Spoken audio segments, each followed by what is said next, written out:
اللہ کی تعریف، اللہ کی حمد و ثنا، ساری تعریف اللہ کی ہے جو رب العالمین ہے۔ اللہ سبحان اللہ تعالیٰ کی جتنی تعریف کرے کم ہے۔ اللہ سبحان اللہ تعالیٰ کی تعریف ہے، یا ایھا الذین آمنوا اتقوا اللہ حق تقاتہ۔ اللہ تعالیٰ فرماتا ہے جو ایمان والے ہیں اللہ سے ڈرو، اور اللہ کا ڈر کیا ہے کہ جو تقوی ہوگا، اللہ حق تقاتہ ولا تموتن الا وانتم مسلمون۔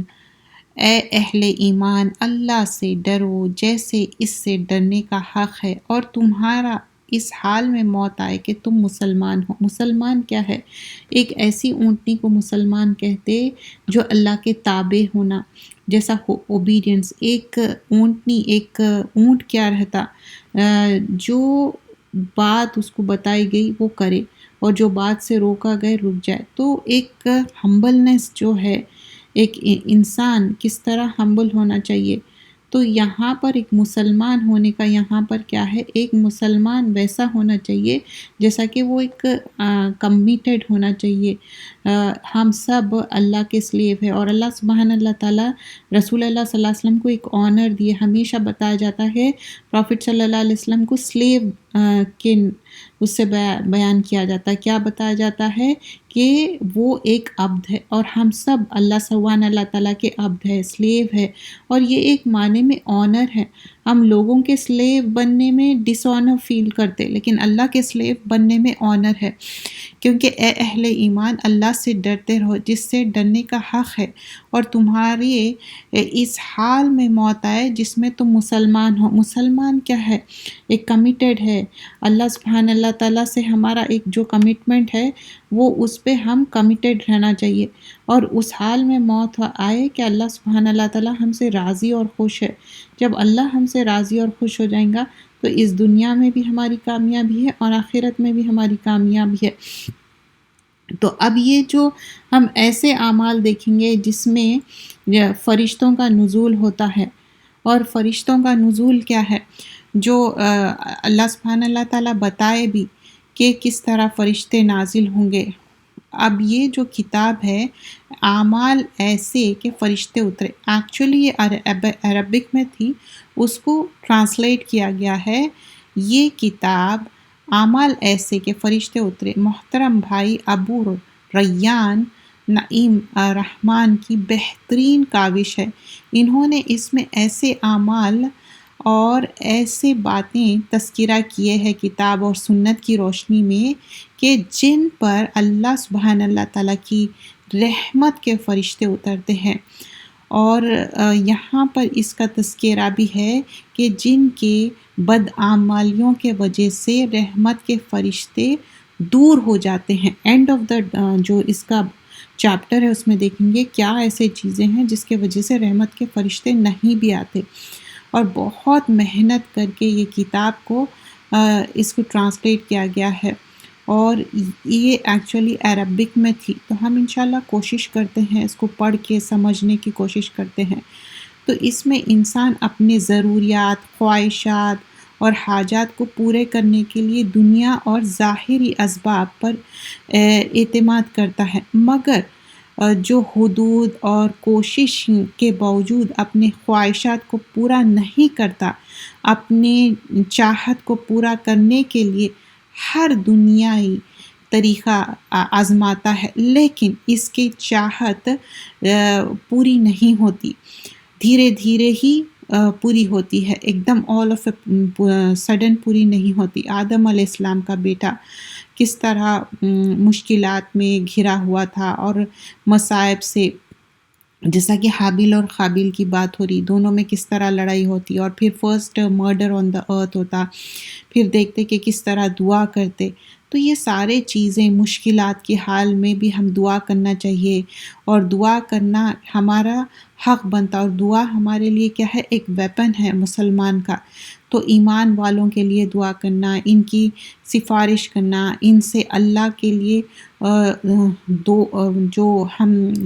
جو صالح ہے، صالح صحبت کے لیے دعا کرنا، اور یہ دنیا کے غم اور پریشانی سے زیادہ آخرت کا غم اور پریشانی ہونا چاہیے، اور رحمت اور سکینت ہم حاصل کرنا چاہیے۔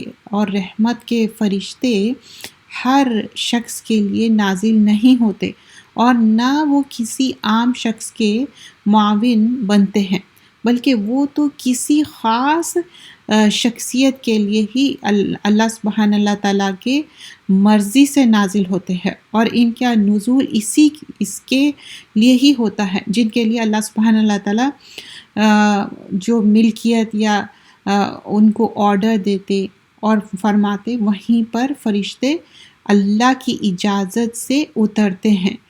اور جو فرشتے ایسے کاموں پہ اتریں گے جو اللہ اور رسول کے بتائے ہوئے کام ہیں۔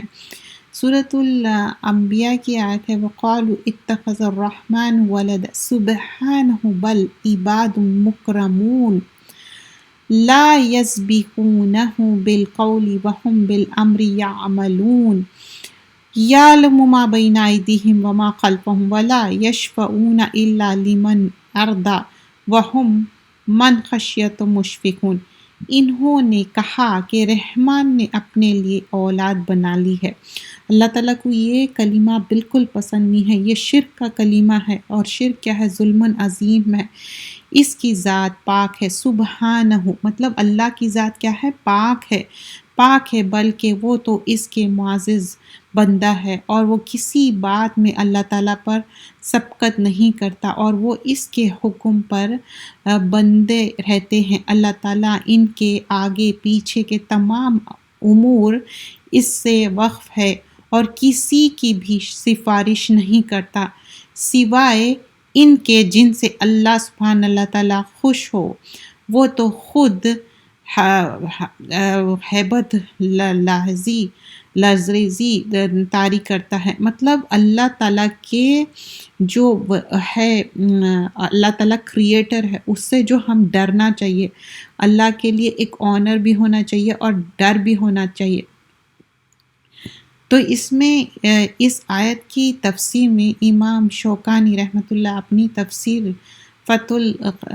اس میں بیان کرتے قدیر میں کہ یہاں پر وہ فرشتے اپنی مرضی سے کوئی بات نہیں کہتے، حتیٰ کہ خود اللہ تعالیٰ انہیں حکم کرتے ہیں۔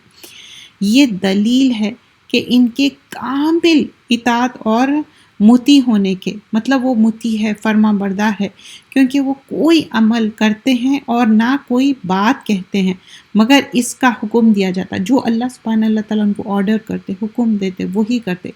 فرشتوں کے نزول کی اہمیت اور عظمت کو اجاگر کرنے والے باتوں میں سے ایک بات وہ بھی ہے جسے امام احمد نے اپنی کتاب مسند احمد میں نقل فرمائی ہے۔ حضرت انس رضی اللہ عنہ فرماتے ہیں النبی صلی اللہ علیہ وسلم کانا اذا افطر عند ناس قال افطر عندکم الصائمون واکل طعامکم ابرار تنزلت علیکم ملائکہ۔ بے شک نبی اکرم صلی اللہ علیہ وسلم جب لوگوں کے یہاں روزے افطار فرماتے تو اس سے یہ دعا دیتے افطر عندکم الصائمون وَأَكَلَ طَعَامَكُمُ الْأَبْرَارُ وَتَنَزَّلَتْ عَلَيْكُمُ الْمَلَائِكَةُ۔ جب کوئی روزہ کھلانے کے لیے پروفٹ صلی اللہ علیہ وسلم کو بلاتے روزے افطار پہ تو یہ دعا دیتے، کیا ہے اس کا میننگ؟ روزے دار تمہارے یہاں روزہ افطار کرتا رہے، نیک لوگ تمہارا کھانا کھاتے رہے، اور فرشتے تمہارے یہاں نزول فرماتے رہے۔ تو جب یہاں پر ہم کیا دیکھ رہے ہیں؟ دلیل دیکھ رہے ہیں فرشتے اترنے کی، اور فرشتے کس کام کے وجہ سے، کس چیز کے وجہ سے فرشتوں کا نزول ہوتا، کیا ایسے اعمال ہے جس کے وجہ سے فرشتوں کا نزول ہوگا۔ ہم وہ اعمال کرنا چاہتے جس کے وجہ سے اللہ راضی ہو جائے اور فرشتوں کا نزول ہو۔ تو یہ اس میں ہم کیا دیکھیں؟ ایسے اعمال جس میں فرشتوں کا نزول ہو۔ تو روزے دار تمہارے یہاں روزے افطار کرتا رہے، نیک لوگ تمہارے یہاں کھانا کھاتے رہے، اور فرشتے تمہارے یہاں نزول فرمائے۔ دیکھیے وَأَكَلَ طَعَامَكُمُ الْأَبْرَارُ وَتَنَزَّلَتْ عَلَيْكُمُ الْمَلَائِكَةُ۔ یہ حدیث فرشتوں کے نزول کی اہمیت کو واضح کرنے والی ہے، اور اب فرشتوں کے نزول کی سعادت سے آگے مطلب جیسا ہی آپ فیملیئر ہو گئے کہ کس طرح فرشتے اترتے، تو اس کے بعد کون سے خیر کے کام ایسے کرنا چاہیے جس سے فرشتے اترے۔ اب یہاں پر ہم دیکھتے ہیں کہ کئی چیزیں ہیں جو ہم جو کریں گے جس کے وجہ سے فرشتے اتریں گے۔ آگے ہم دیکھتے ہیں، درود کے ساتھ شروع کرتے ہیں، اللہم صلی وسلم علی نبینا محمد۔ اب یہ سٹارٹنگ میں مینشن کیا جا رہا ہے، ہم کتاب کو فالو کر رہے ہیں، اس کا PDF بھی اگر آپ چاہیں تو آپ کامنٹ سیکشن میں لکھیے، میں انشاءاللہ آپ کو PDF بھی پرووائڈ کر دوں گی۔ اب اس میں ایسے عمل ہے کہ جن کی ادائیگی پر فرشتے اترتے ہیں، جیسے کہ باوضو سونے والوں کے لیے فرشتوں کا نزول۔ جن خوش نصیب لوگوں پر فرشتے نازل ہوتے ہیں، ان میں سے ایک قسم ان لوگوں کی ہے جو حالت طہارت میں سوتے ہیں یا رات کو سونے کے لیے جب بستر پر آتے ہیں تو باوضو ہو کے سوتے ہیں۔ اللہ سبحانہ اللہ تعالیٰ ان کے وضو کے سبب ان کے لیے ایک فرشتہ مقرر فرماتا ہے جو ان کے ساتھ رات بسیرا کرتا ہے۔ وہ جب بھی رات کو کروٹ بدلتا ہے تو مقرر کردہ فرشتہ ان کے لیے مغفرت کی دعا کرتا ہے۔ تو کیا لرن کریں ہم کہ جو لوگ وضو کے ساتھ سوئیں گے، فرسٹ اینڈ فارموسٹ طہارت مطلب کیا ہے؟ جو آپ جا کے یورینیٹ ہے یا واش روم یوز کرتے اپنا، تو جب کیا کریں گے آپ واٹر یوز کر کے اپنے آپ کو جو کلین کرتے اس کو طہارت، اور پھر باوضو جب آپ بستر پہ جاتے سو جاتے تو آپ کے لیے ایک فرشتہ مقرر کیا جاتا، اور وہ فرشتہ کیا کرتا؟ آپ کے لیے مغفرت کی دعا، مطلب آپ کے لیے forgiveness ہے۔ یہ عبداللہ بن عباس روایت کرتے ہیں کہ رسول اللہ صلی اللہ علیہ وسلم نے ارشاد فرمایا، طہروا ہذہ الاجساد طہرکم اللہ۔ تو یہاں پر فرمایا جا رہا ہے کہ ان جسموں کو پاک کرو، اللہ تعالیٰ تمہارے پاکیزگی عطا فرمائے گا۔ جو بندہ بھی طہارت کی حالت میں سوتا ہے، یقیناً ایک فرشتہ اس کے ساتھ رات بسیرا کرتا ہے۔ جب بھی وہ شخص رات کے کسی وقت کروٹ بدلتا ہے تو وہ فرشتہ کہتا ہے، اے اللہ اپنے بندے کو معاف فرما، یقیناً وہ باوضو سوتا ہے۔ دیکھیے اس میں دو بھی چیزیں ہیں، ایک طہارت کی بھی بات آ رہی اور باوضو۔ تو کروٹ جب بدلتے آپ کے لیے forgiveness بھی ہے، اور یہاں پر یہ بہت اچھا عمل ہے۔ اس کے علاوہ جب ایسا شخص بندہ بیدار ہوتا ہے، مطلب جب وہ ویک اپ ہوتا، تو تب بھی نازل ہونے والے فرشتے اس کے لیے مغفرت کی دعا کرتے ہیں۔ اور اس کی دلیل سیدنا عبداللہ بن عمر کی حدیث کے رسول اللہ صلی اللہ علیہ وسلم کا ارشاد فرمایا ہے کہ جو شخص باوضو سوتا ہے تو اس کے لیے ہمارا ایک فرشتہ ہوتا ہے، جب بھی وہ بیدار ہوتا ہے تو فرشتہ کہتا ہے، اے اللہ اپنی فلاں بندے کو بخش دے، یقیناً وہ حالت طہارت میں سویا تھا۔ تو اب یہاں پر بھی حدیث میں بیان کیا جا رہا ہے کہ جو انسان وضو کر کے سوتا ہے تو اس کے لیے کیا ہے؟ فرشتے اللہم اغفر، اللہم اغفر مطلب اللہ تعالیٰ سے دعا کر رہے ہیں مغفرت کی، forgiveness کی، اور مغفر ہیلمٹ کو بولتے ہیں، غفرہ ڈھانپ لینے کو بولتے، اور کیا چیز ڈھانپ لے رہے ہیں، کیا چیز forgive کر رہے ہیں؟ ہمارے سنز، ہمارے گناہیں۔ لی عبدی کا ہم سب سلیو آف اللہ سبحانہ اللہ تعالیٰ، جیسے سٹارٹنگ میں نے کلاس میں بتا دیا کہ ہم سب سلیو آف اللہ ہے۔ فلاں مطلب کوئی بھی، آپ کا نام کچھ ہو سکتا ہے، میرا کچھ نام ہے، تو فلاں کو forgive کر دو۔ بات طاہرن مطلب یہ سویا تھا طہارت میں، وضو میں۔ اور پھر ہمارے لیے جب forgiveness چاہیے، کیونکہ ہم سب کو forgiveness چاہیے، ہم سب کے غلطیاں، کوتاہیاں، کمیاں ہوتے، لیکن اللہ سبحانہ اللہ تعالیٰ is one who will forgive us، اور we all want forgiveness from اللہ سبحانہ اللہ تعالیٰ، کیونکہ اللہ سے زیادہ more forgiving کوئی بھی نہیں ہو سکتا، کوئی انسان۔ دیکھیے دنیا میں انسان forgive کرنے کے لیے سوچتا، اللہ تعالیٰ آپ 100 مرڈرز والی جو حدیث ہے اس میں بھی اللہ سبحانہ اللہ تعالیٰ فرگیو کرنے کے لیے تیار ہے، لیکن سچی توبہ ہونا چاہیے اور ریگریٹ ریمورس ہونا چاہیے اور دوبارہ وہ چیز نہیں کرنا چاہیے۔ وضو کے ساتھ سونے کا ایک اور فائدہ، حضرت معاذ بن جبل سے روایت ہے کہ نبی اکرم صلی اللہ علیہ وسلم نے فرمایا کہ جو بھلائی اللہ تعالیٰ سے طلب کرتا ہے تو وہ بھلائی اللہ تعالیٰ اسے عطا فرما دیتے ہیں۔ اس حدیث سے بھی یہ مطلب یہاں پر کیا بتایا جا رہا ہے کہ جو باوضو سونے والا مسلمان رات کو بیدار ہونے پر دنیا اور آخرت کہ جو بھلائی اللہ سبحانہ اللہ تعالیٰ سے طلب کرتا ہے وہ بھلائی اللہ اسے عطا فرماتا ہے۔ پہلے کہ ہم حدیث میں کیا لرن کرے تھے کہ آپ جب باوضو سو رہے ہیں تو آپ کے لیے فگیونیس ہے، اور آپ کروٹیں بدل رہے ہیں تو بھی آپ کے لیے فگیونیس ہے۔ اینڈ ناؤ وی لرن کہ جب آپ بیدار ہو رہے ہیں تو آپ کوئی بھی بھلائی مانگ رہے ہیں دنیا اور آخرت کی تو عطا فرمائی جاتی ہے، اللہ تعالیٰ دینے والے ہیں۔ اس حدیث سے یہ بات بھی ثابت ہوتی ہے کہ سوال کرنے پر خواہش کو پورا کیا جائے گا۔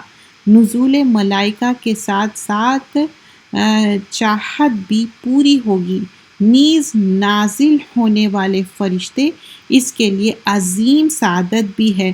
طہارت کی حالت میں سونے والے لوگ کو فطرت پر مریں گے، اور جیسے کہ وہ فطرت پہ ہے، جیسا کہ ہم سب پیدا کیسا ہوئے فطرت پہ، مطلب جو سورہ اعراف میں آتا الست بربکم قالوا بلا، ہم سب ایک فرم اللہ سے وعدہ کر کے آئے، پیدا ہونے سے پہلے سارے روحوں کو نکالا گیا اور پوچھا گیا کہ تم لوگ سب ایمان لائے، تو ہم بولے کہ ہم سب ایمان لائے، مطلب چاہے اس دنیا میں آ کے یہودی نصارہ نان مسلم بن جاؤ لیکن ہم سب فطرت پہ پیدا ہوئے، مطلب ہم سب مسلمان ہیں۔ اور یہ حدیث سے یہ معلوم ہوتا کہ جو نزول ملائکہ ہوتا، اور جب آپ سو جاتے وضو کے ساتھ، پھر جب آپ بیچ بیچ میں آپ اٹھ رہے ہیں، جو آپ نیک دعا کر رہے ہیں تو اللہ will answer those duas۔ لیکن یہاں پر دعا ہم جب کر رہے ہیں تو ایسی دعا نہیں مانگنا چاہیے جو forbidden ہے، جیسے کہ رشتے کاٹنے والی دعا، یا کسی کے پاس سے کوئی چھن کے مجھے وہ چیز مل جانا، یہ چیزیں forbidden ہیں، یا قرآن اور سنت کے اگین میں۔ اور طہارت کی حالت میں سونے والوں کو کیا ہے، وہ فطرت پہ ان کی موت ہوں گی۔ فطرت پہ مطلب ہم مسلمان اسلام کی حالت میں، مسلمان میں ہم دعا بھی کرتے نا، اور جیسا کہ لا الہ الا اللہ محمد رسول اللہ پڑھ کے سوتے، اور ہم چاہتے اس حال میں ہماری موت آئے کہ ہم فطرت پہ، ہم اسلامی حالت میں ہم مرے، مسلمان ہو۔ حضرت برا رضی اللہ عنہ سے روایت ہے کہ رسول اللہ صلی اللہ علیہ وسلم نے فرمایا، جب تو سونے کے لیے بستر پر جائے تو وضو کرے جیسے نماز کے لیے وضو کرتے ہیں، پھر داہنی کروٹ پر لیٹ جائے، تو کیسا کرنا ہے، جیسا رائٹ سائڈ پہ ایسا داہنی کروٹ پہ سو جانا ہے۔ اب یہ دعا بھی I'm pretty sure most of you know this دعا، اللہم اسلمت نفسی الیک وفوضت امری الیک والجأت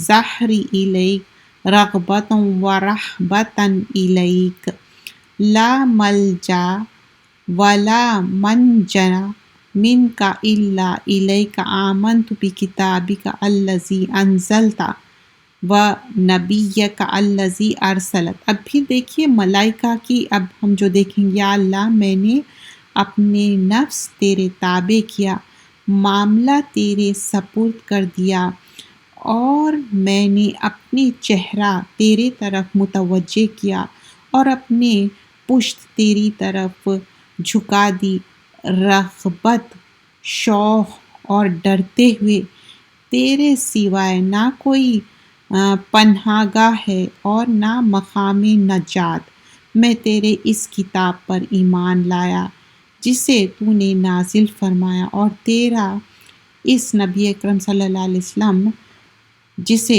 تو نے ہماری طرف بھیجا۔ تو یہ ایک دعا بھی پڑھنا ہے فطرت کے حال میں، ہم چاہتے کہ ہماری موت ہو تو یہ دعا بھی جب آپ سونے کے لیے جاتے۔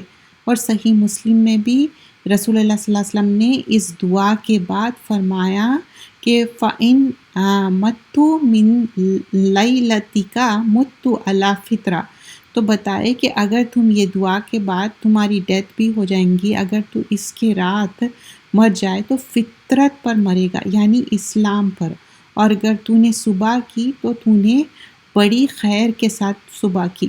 تو اہل ذکر کی مجالس پر فرشتوں کا نزول، تو کیا ہے فرشتوں کا نزول کہاں پانے والے اور کون لوگ ہیں؟ دوسری قسم کے لوگ، ان لوگوں پر مشتمل ہے جو ذکر اہل مشغول رہنے والے۔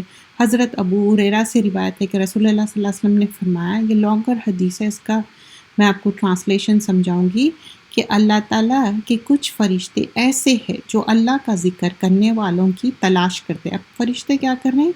ایسے لوگوں کی تلاش کر رہے ہیں جو اللہ کا ذکر کرتے ہیں، راستوں میں گھومتے ہیں پھرتے ہیں، جب وہ کسی ایسی جماعت کو پاتے ہیں جو اللہ کا ذکر کرتے ہیں، مصروف ہوتے ہیں، تو وہاں ایک دوسرے کو پکارتے ہیں، کہتے ہیں ادھر آؤ، یہاں تمہاری حاجت مطلوب ہے۔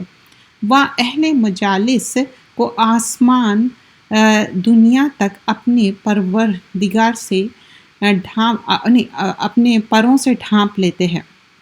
جب وہاں سے فارغ ہو کر اللہ پاک کے پاس جاتے ہیں تو ان کا رب ان سے پوچھتا ہے، حالانکہ اللہ سبحانہ اللہ تعالیٰ خوب جانتے ہیں میرا بندہ کیا کر رہا تھا۔ فرشتے جواب دیتے ہیں وہ آپ کی تسبیح بیان کر رہے تھے، آپ کی تکبیر بیان کر رہے تھے، آپ کی حمد و ثنا بیان کر رہے۔ اللہ تعالیٰ نے ان سے پوچھا کیا انہوں نے مجھے دیکھا؟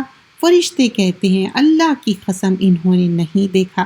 اللہ تعالیٰ فرماتے ہیں اگر وہ مجھے دیکھ لیتے تو ان کا کیا حال ہوتا؟ فرشتے فرماتے ہیں اگر وہ آپ کو دیکھ لیتے تو وہ آپ سے بھی زیادہ عبادت کرتے تھے، مطلب مور عبادت کرتے تھے، اس سے بھی زیادہ آپ کی بزرگی اور اس سے بھی زیادہ آپ کی پاکیزگی بیان کرتے۔ تو اللہ تعالیٰ سوال کرتے ہیں کہ وہ کیا مانگتے ہیں؟ تو فرشتے فرماتے ہیں، جواب دیتے ہیں وہ تو آپ سے جنت مانگتے ہیں۔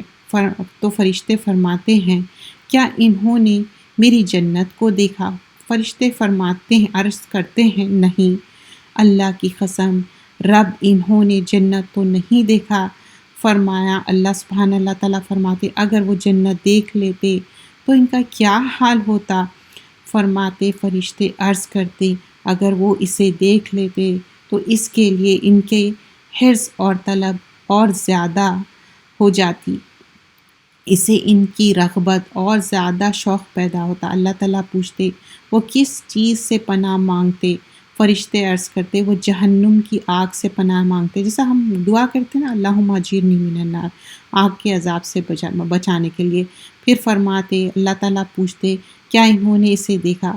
تو فرشتے کہتے نہیں، اللہ کی قسم انہوں نے اسے نہیں دیکھا۔ اللہ تعالیٰ فرماتے اگر وہ اسے دیکھ لیتے تو کیا حال ہوتا؟ فرماتے فرشتے اگر وہ دیکھ لیتے تو زیادہ اور زیادہ عبادت کرتے اور ڈرتے۔ فرماتے اللہ تعالیٰ فرماتے ہیں پس میں تمہیں اس بات کی گواہ بناتا ہوں کہ میں نے انہیں بخش دیا۔ آپ صلی اللہ علیہ وسلم فرماتے ہیں فرشتوں میں سے ایک فرشتے نے عرض کیا اے اللہ ان میں فلاں انسان ان میں سے نہیں تھا، وہ صرف ایک کام کے لیے آیا تھا، ان کے ساتھ مجلس میں بیٹھ گیا، ذکر کی مجلس میں۔ تو اللہ تعالیٰ فرماتے کہ کوئی بات نہیں، اگر وہ ذکر میں بیٹھ گیا تو اللہ تعالیٰ اس کو بھی وہی اجر دینا چاہتے جو دوسروں کو اجر دیتے۔ تو سبحان اللہ، اللہ تعالیٰ بہت غفور الرحیم ہے اور بہت سننے والے ہیں، بہت جاننے والے ہیں۔ تو یہاں پر جو انسان وہاں سے پاس بائی ہو رہا تھا لیکن وہ بھی ذکر کی محفل میں آ گیا تو اللہ تعالیٰ اس کو بھی وہی ریوارڈ دیتے۔ تو اس حدیث سے ہم کو کیا معلوم ہوتا کہ فرشتے گھومتے پھرتے ہیں دنیا میں اور دیکھتے کہ کہاں ذکر کی محفل ہے، جہاں ذکر کی محفل ہے وہاں رک جاتے اور فگیونیس ہوتا ذکر کی محفل میں، جیسا کہ ہم ذکر کیا ہے، درس ہے، یہ قرآن کی کلاس ہے، یا میمورائزیشن ہے، ورڈ میننگ، ٹرانسلیشن، تفسیر، حدیث کے کلاسز، یہ سب ذکر کی محفلیں ہیں۔